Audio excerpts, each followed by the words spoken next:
There you go. Should be all be there. Right. So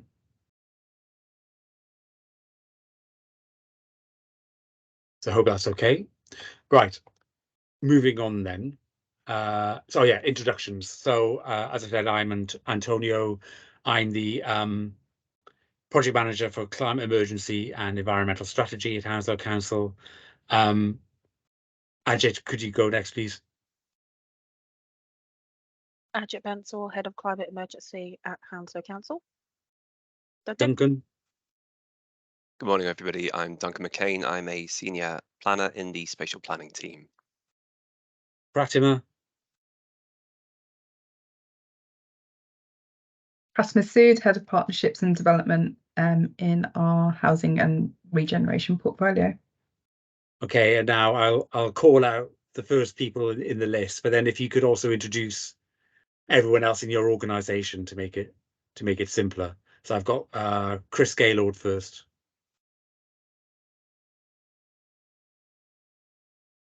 Are you here?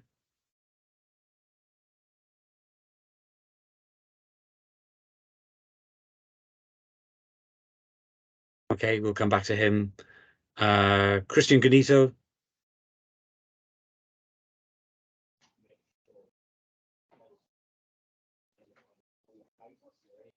I don't think we can hear you. Hi, can you hear me? Yes, now.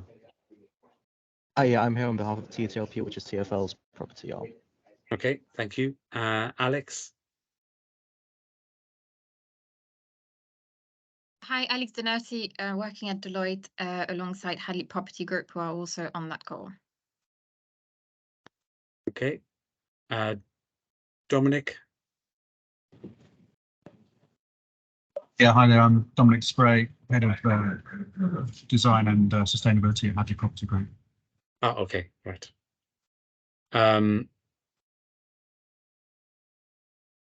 Michael Dre.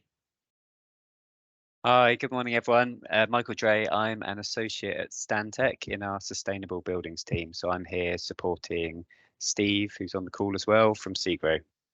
Okay, so great. Maybe I'll pass over to Steve next. Yeah. Yes, thank you. So I'm Steve Lord from SEGRO. I'm in the development team covering Greater London. Great, thank you. Jade. Hi, Jade Wong. I'm a design and planning manager at L&Q. Have you got anybody else with you today? No, it's just me. Okay, great. Sam Lee. Hi everyone, good morning, Sam Lee. I'm the Managing Director for Lambton Services and I'm here representing the Lambton Group. I'm the only one here this morning. And could you explain who Lambton are, sorry? Oh, sorry, yeah. Yeah, so Lambton Group is a wholly owned subsidiary of the London Borough of Hounslow. We're responsible for looking after all of their social housing portfolio, about 70,000 attendees, but we also develop and construct social houses on behalf of the London Borough of Hounslow. Great, thank you. Sam, could you introduce everyone from EcoWorld? Yeah, hi, I'm Sam Milson. I'm a development manager at EcoWorld working on our sites in Hounslow. I'll hand over to Taryn. Hi, Taryn Swales. I'm the Sustainability Director at EcoWorld London, and we've got a couple of our colleagues in the office. I can't really see who they are, but I think our Design Director, Chris Gaylord.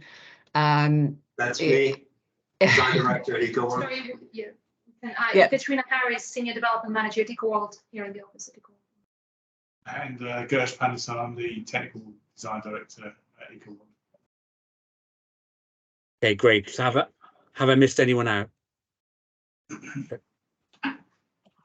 Okay, fantastic. So I just want to introduce Duncan, who's going to give a presentation about some of the previous work that's been done on sustainability and SPDs, which some of you may be familiar with. Thanks, Antonio. Yes, just going to share my screen quickly, so do bear with me. It's going a little bit slowly. Here we go. So I'm going to give a very short presentation on the basically setting out what the is happening in the Emerging Character Sustainability and Design Codes SPD. Can everybody see my screen there? Yeah. Yeah. Perfect. I'm just going to stop sharing my camera because it does drag everything down. 1 second. There we go. Okay, right, let me start presentation.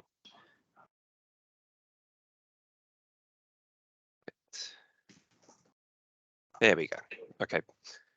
So, yeah, thanks everybody. I'm Duncan McCain, Senior Planning Officer in the Spatial Planning team. I'm covering for Louisa Ficino-Stack, who is leading on the production of this SPD. So as you may well know, there are 2 SPDs currently out for consultation. As Antonio's just said, his is at the informal stage, whereas the Character Sustainability and Design Codes SPD is at its formal statutory consultation stage, so the second stage. But I'll go on to that in a little bit more detail in a second. Some of you may well already be aware of this document. It has been out for consultation previously, but just briefly, the Character Sustainability Design Code SPD provides guidance on context and character and our urban design sustainability policies in the adopted local plan. It sets out a strategic framework for creating and maintaining characterful and sustainable places. It also produces design codes at various different scales to create better design places and buildings. And of course, it will be a material consideration in planning applications. As many of you will be aware, the Levelling Up Regeneration Bill does currently have a requirement that all planning authorities should produce design codes for their areas, and that's kind of chiefly what the Character Sustainability and Design Codes SPD is trying to do. In terms of the strategic picture, how these documents are hopefully going to work upon adoption. If you see this kind of slightly complicated diagram, but I'll try and explain what's going on here. We have the 2 SPDs, which obviously flow from our local plan as part of our development plan. They provide guidance on local plan policies contained within.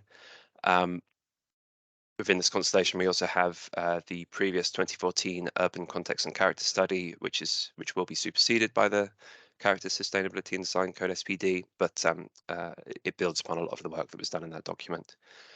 Obviously, a lot of community engagement has also gone into this. And finally, just here at the bottom, we have our town centre master plans and visions documents, which are also currently in production. Both SPDs kind of have fed into the production of the master plan and vision documents, but the Character Sustainability and Design Code will also kind of code some of those town centre master plans.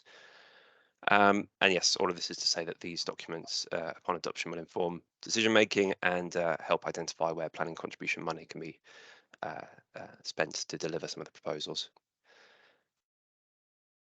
Very briefly, just on timeline and engagements thus far, as I say, we had our informal consultation on this document last year. We had a number of workshops with different groups, residents, community groups, and developers, I believe. The feedback from that round of consultation has fed into the latest adoption draft, which is currently out for consultation alongside the Climate Change Adaptation and Mitigation SPD. And we're hoping that this SPD will be adopted by the end of this year, all being well. One of the main changes since the last round of consultation has been to streamline the structure of the document. So we now have 2 parts. Part A covers the whole borough, so it provides the analysis and overall growth strategy, the common considerations, typology design codes, tall building design codes, and residential extension guidelines. We then also have part B, which is more place-based, splitting the borough into 10 unique places, and within each of those places we have sub-areas, neighbourhoods, town centres where applicable, and key sites codes as well. What's changed since the previous consultation? I've already talked about the amended structure. We also have amended our neighbourhood boundaries in line with feedback from residents. We've significantly expanded upon the resources and lifespan guidance, and I think Antonio will talk a little bit more about the sustainability journey that both documents are trying to contribute to in a little bit. We've added specific town centre guidance and town centre design codes, and we've also refined our tall buildings locations. We've improved the mapping. We've also responded to some comments from, in particular, disability groups around accessibility to try and improve that aspect of the guidance. And we've refined our local plan maker software, which we're using to consult on the document, basically improving the user experience and the graphics. And finally, just a little bit about how you can give your feedback on this one. All of this information is on the website, and we can share it at the end of the session, I'm sure, but that's just a little bit there. So I'm going to stop presenting and hand back over to Antonio so he can crack on with the rest of the workshop. Thanks, Duncan. Okay, so I'll continue with my presentation. Though what Duncan has just set out is hopefully how this climate change SPD fits into the wider context. It focuses specifically on climate mitigation and adaptation, but that's part of a wider set of advice and guidance. So why have we written a climate change SPD? Well, in 2019, Hounslow declared a climate emergency, and in 2020 produced a climate emergency action plan, which sets out our plans to reduce emissions in the borough. We have targets to reduce the borough's own emissions to net zero by 2030, and by that point to have done it as much as we can to reduce wider borough emissions. It sets out, I think these figures are slightly old now, but basically we have, you can see, as in most places, transport accounts for about a third of emissions, but domestic gas and electricity accounts for roughly another third, and then industrial and commercial electricity and gas another third. So most of the domestic and a substantial amount of the industrial energy use relates to the heating, cooling, and other uses in buildings. So that's why we have produced the climate change SPD to try and reduce emissions to zero. There's an action in the Climate Emergency Action Plan to utilise a planning system to support delivery of zero carbon new development as quickly as practicable. And what you can see in the middle of the slide is a roadmap set out by LETI, London Energy Transformation Initiative, which they calculated that basically all new buildings need to be net zero by 2030 if we have any hope of meeting our broader national climate change targets. Sorry, too far. So the Climate Change Mitigation and Adaptation SPD provides guidance on implementing the local plan policies to ensure that new developments are zero carbon and adapted to the changing climate. And in this way, it contributes to achieving the targets in the Climate Emergency Action Plan. It focuses specifically on building fabric and services. So that's reducing operational emissions while also tackling overheating and also water use. And it sets this within the context of the sustainable design journey, which is mapped out in the Character, Sustainability and Design Codes SPD. So there is a diagram which is shared by both SPDs, which sets out 4 stages of design.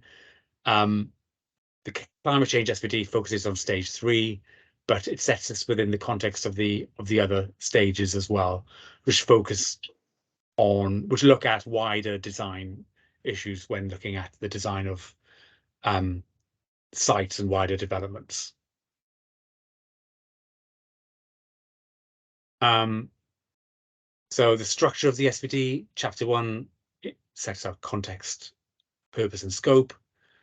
Chapter 2 looks at expectations of developers, including looking in more detail at that sustainable design journey, which begins with site assessment, then looks at development layout, massing and form, and the impact that can have on energy use in developments, while also preventing overheating and mitigating the impacts of our air and noise pollution.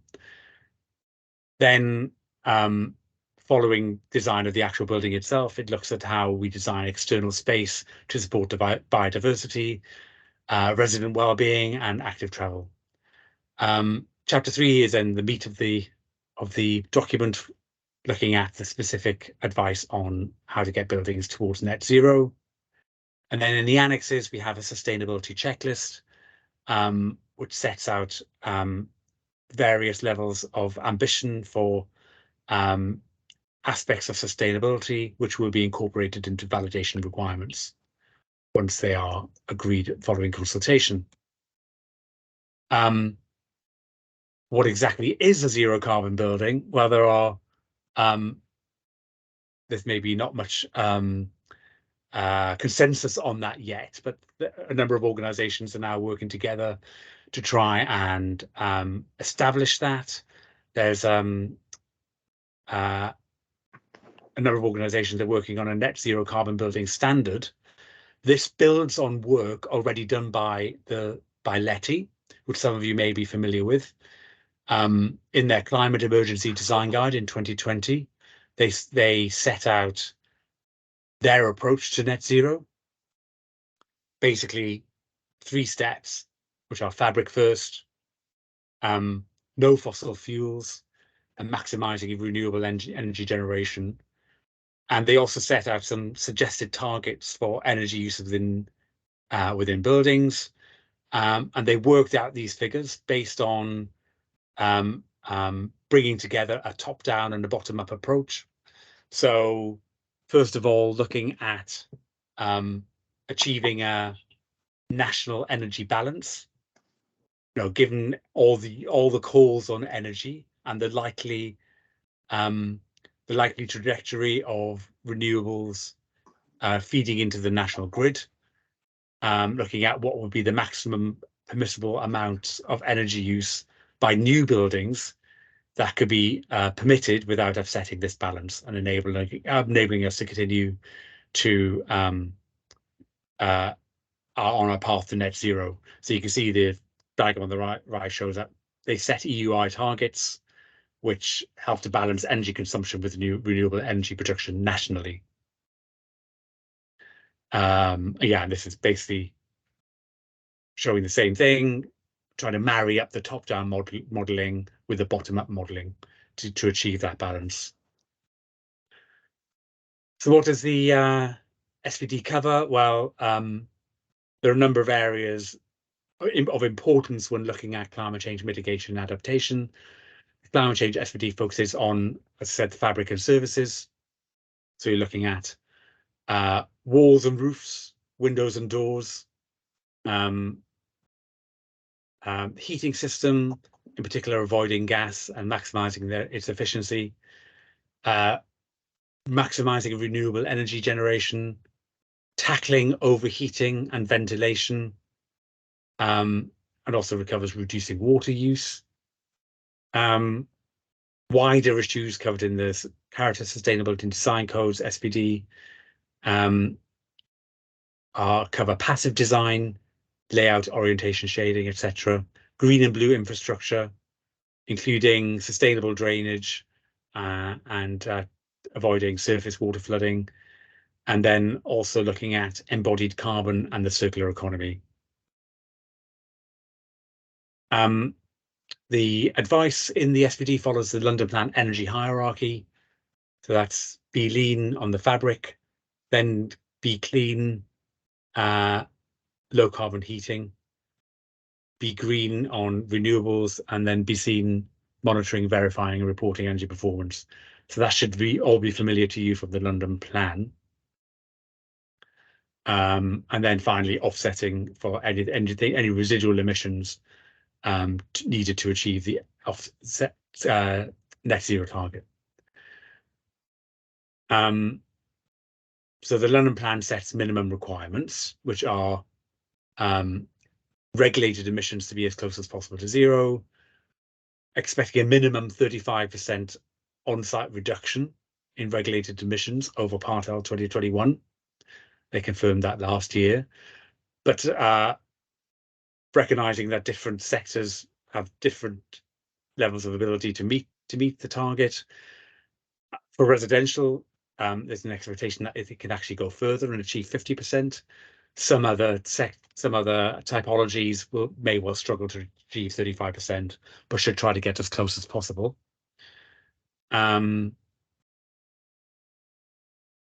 The SPD sets out where we think greater ambition is possible and desirable on operational zero carbon. So we include the minimum, the energy use intensity and space heating demand suggested target values that Letty and other organisations have suggested.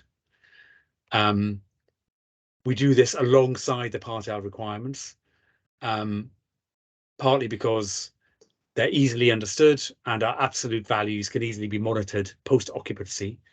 We agree that there should be no fossil fuels on site, and we seek wherever possible that buildings should have an operational energy balance. So that's 100% of all energy used, including unregulated, being from renewable sources.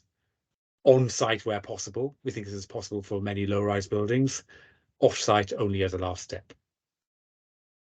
So then on B-Lean, we reiterate the London Plan requirement to seek at least a 10% on-site reduction over Part L 2021 as a result of fabric efficiency, 50% for non-residential. Energy efficiency consideration should be integrated into the design process from the start. Efforts made to reduce the performance gap, focusing in particular on air tightness, thermal bridging and quality assurance.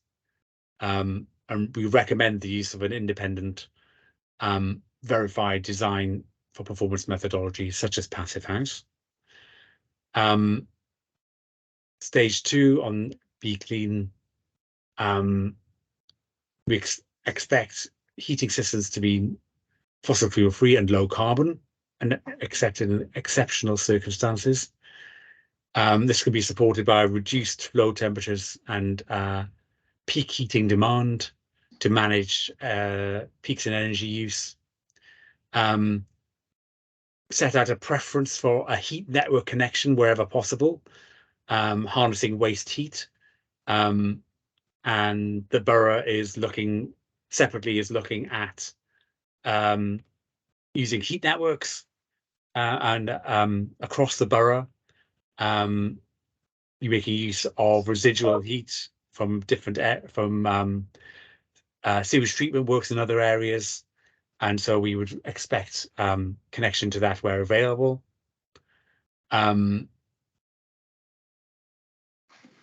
So we ask that for any new developments, you consult the council first before deciding on how you plan to heat the building. All buildings should be 100% powered by renewables, which means maximising on-site wherever possible to limit pressure on the national electricity grid. And we have set out suggested targets for on-site generation. And if this is combined with demand-side management and or energy storage, that can help to make better use of that capacity. And then finally, major developments must monitor and report actual performance through the GLA's BScene portal. And we expect design teams for major developments to carry out post-occupancy evaluation. Looking at the carbon offsetting policy, the current price is the London Plan default, £95 per tonne. We reiterate in the SPD that there should be a last resort for residual emissions. It's not an alternative to reducing emissions.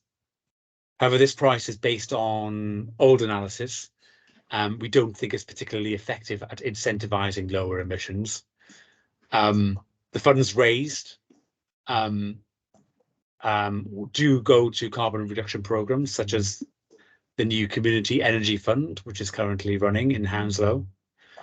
However, we don't want you to contribute to this fund. We want you to reduce emissions as much as possible, and to in that way minimize your contributions as a last resort. So I want you to bear that in mind in considering what I say next, which is that we are considering, we would like to increase the price per ton. Recent research, which is soon to be published, indicates that additional on-site PV costs are at least £340 per ton of carbon saved, taking into account the change in grid electricity emissions factors. It costs local authorities, an average of £480 per ton to make equivalent carbon savings in other ways, easy to retrofit. And that same research, which is soon to be published, indicates that on-site CO2 reductions up to 60% below Part L are possible, certainly in residential, with only small increases in development costs. Therefore, we are considering an offset price of £350 a tonne, and that is for emissions above the 60% reduction threshold. That would be subject to a viability assessment in the upcoming local plan review. So we're not planning to introduce the change in the SPD, but we're just showing a direction of travel. And just to reiterate, we don't want you to pay this. We want you to do low carbon buildings. Overheating and ventilation, coming to the end now. But overheating and ventilation, we all know our summers are getting hotter. The world's just experienced its hottest week ever recorded. June was the hottest month ever in the UK. Hottest June ever in the UK. And properties built now need to be able to cope with the weather in 2080. So we set out the cooling hierarchy that we would like to see integrated into designs to minimize heating gains in summer through, yes, insulation, but also windows, thinking about development layout and orientation, massing, how to use shading, using good design and exposed thermal mass to minimize internal heat generation and even out temperature fluctuations. Ensuring the design supports passive cooling. So that's about form and orientation to enable good ventilation, but also thinking about things like, can residents keep their windows open at night? Considering security, noise pollution, and sources of air pollution. Using MVHR to maintain good indoor air quality when windows need to be closed. Active cooling as a last resort, but considering including the space in the design to facilitate its future installation if it might become necessary towards the end of the century. So that's to avoid expensive retrofit. And then reducing water use. This should be common practice now, but water saving taps and appliances, considering what you can do around harvesting and recycling measures. So yeah, the final slide, I think, consultation alongside the Character, Sustainability and Design SPD, we're consulting until the end of this month. And alongside also the town centre master plans. We're seeking feedback on technical guidance, particularly from you as developers, though we are also seeking views from residents about the level of ambition and the overarching aims of the SPDs. There's a questionnaire to complete, but you can send us an email as well, and we will record your responses in this event today. Following the consultation, we will consider your responses and refine the guidance over this summer. We expect to do a second consultation on the refined SPD for adoption purposes in the autumn, and then early 2024, we hope to and expect to adopt the refined SPD. So this web address and the QR code will take you to the page where you can access all 3 consultations. Okay, so yeah, we've got 3 pages of questions, which expand on the questions I circulated a couple of days ago with the updated invitation to this event. Before we go into those, any questions or clarifications on either of the presentations from anyone, or shall I go into the discussion?